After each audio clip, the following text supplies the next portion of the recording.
botar LSD na caixa d'água da Scotland Yard. A fina flor da inteligência malévola do planeta despirocando. E eu voltando. Que porra é essa? Hoje eu quero entrar na guerra às drogas, para entender que a guerra às drogas tem raízes muito mais profundas na discussão do que está acontecendo no mundo do que simplesmente a guerra às drogas tal qual a gente conhece. Eu estava andando em Londres, um dia, domingo, e eu vi um cartaz de um jornal do Sunday Mirror que dizia assim: cristianismo, : uma ressaca do culto ao cogumelo. Eu falei, caralho, que porra é essa? Comprei a porra do jornal. Era uma série de matérias em torno do lançamento de um livro que era O Cogumelo Sagrado e a Cruz.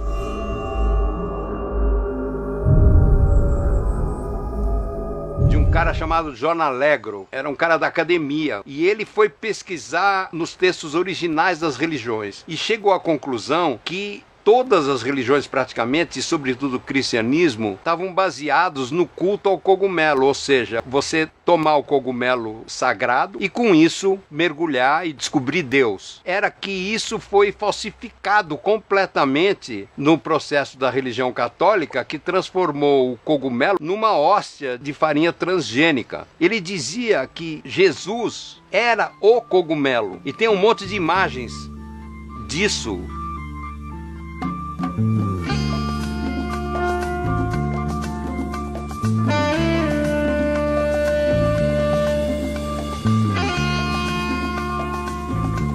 Isso aí é uma doideira pura. Tem vários livros a respeito disso. Não só a história do Allegro, mas a história do cogumelo, que mergulha num monte de possibilidades. E, obviamente, numa linguagem mais moderna, mais na fronteira da realidade, o Timothy Leary. Eu vou começar a contar a história do Timothy Leary. O Timothy Leary, que eu citei aqui, é esse cara aqui, era um professor de psicologia de Harvard. E ele era um cara muito jovem, candidato a prêmio Nobel de psicologia. E ele resolveu introduzir LSD na cadeira de psicologia dele. O LSD não era proibido, não era droga, não tinha nenhuma legislação contra o LSD. E ele conseguiu grana e levavam as pessoas, os alunos, todos para o Golfo do México, num lugar paradisíaco, numa praia linda, para tomar ácido, para se descobrir, para se conhecer melhor antes de começar a querer conhecer, entender os outros e curar os outros. Imagina só que loucura, um professor de psicologia dando LSD para todos os alunos como parte do currículo da Universidade de Harvard. O LSD vira uma droga, vira uma coisa proibida, esse cara acabou sendo preso, fugiu da cadeia, uma manobra louquíssima, e foi para Argélia ficar com os Black Panthers que estavam exilados na Argélia.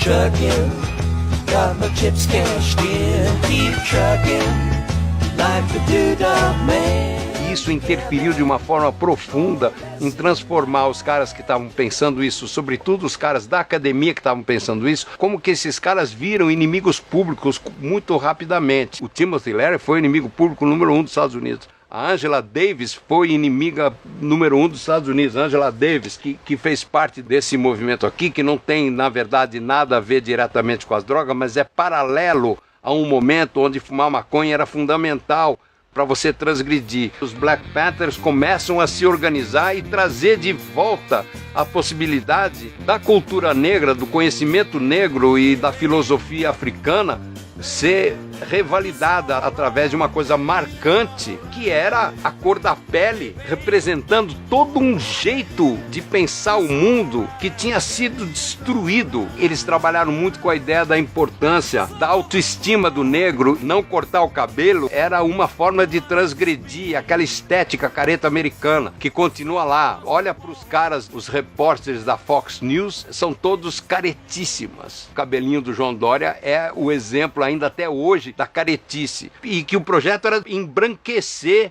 a negritude do planeta. Esse era o projeto capitalista, selvagem, industrial, dinheiro colocado no altar em vez de Ubuntu.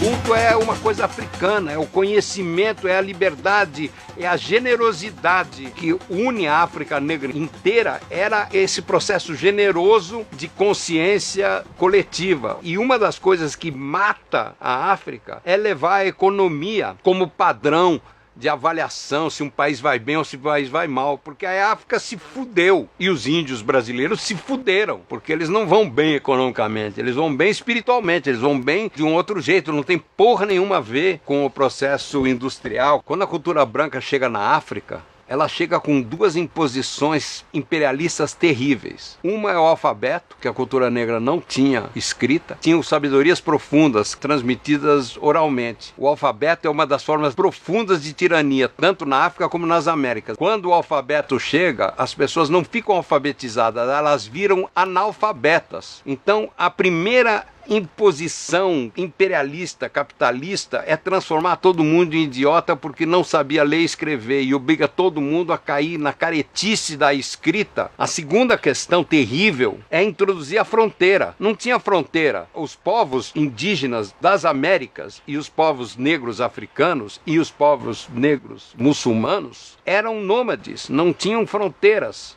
A ideia de estabelecer um alfabeto, um lugar que tem alfabeto e que tem fronteiras, destrói o espírito africano, destrói o espírito americano profundamente. Isso resultou em que a população carcerária dos Estados Unidos e do Brasil é majoritariamente negra de uma forma absurda, uma forma que a história não tem como perdoar. É imperdoável estar sendo construído. E o exemplo mais louco disso é essa história do Rafael que a gente está vivendo agora. Um cara que foi preso no meio do movimento de protestos de rua que explodiu nos centros urbanos do Brasil inteiro. Ele tinha um pinho-sol e depois foi preso com algumas gramas de maconha e com algumas gramas de cocaína que ele diz que foram plantadas na mochila dele. Como a gente sabe direitinho como a polícia funciona, eu acredito muito mais nessa versão. Agora, 9 gramas de cocaína, 0,6 gramas de maconha e um pinho-sol não pode resultar em 11 anos de cadeia. Isso é um negócio completo, é uma palhaçada. Em algum momento a justiça brasileira vai ter que pedir desculpa para essas coisas. Os brancos malucos que pensaram coisas doidas foram discriminados individualmente e alguns viraram inimigo público número 1. Com os negros a história foi muito diferente. Foram massificadamente eliminados da possibilidade de conhecer, de ocupar os espaços que tinham que ocupar, de ser cidadãos plenos e tudo mais. As ideias malucas é que foram dinamitadas em nome da droga e construindo a droga como a grande doença do século, como disse o Nixon. E aí a gente bota o Nixon lá. America's public enemy number 1 in the United States is drug abuse.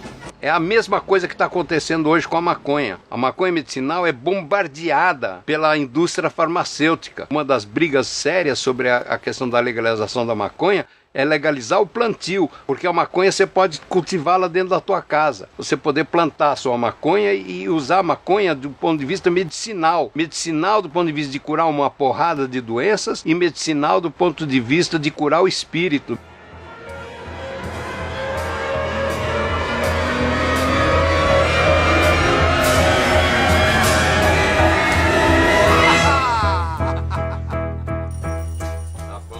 Na verdade, a guerra às drogas viabilizaram o Pablo Escobar. Ele entrou numa, já é guerra à droga, então vamos embora. E entrou na porra da guerra. Viabilizou, na verdade, o traficante na construção do tráfico de droga e da droga colocada como mercadoria capitalista. Transformou uma coisa que era totalmente do bem numa coisa do mal total. É claro que droga tem problema. É claro que overdoses existem. Esse momento de guerra às drogas, ele vira uma guerra ao pensamento libertário mais maluco e contra o pensamento que vem de baixo para cima, que era a possibilidade da cultura negra se impor.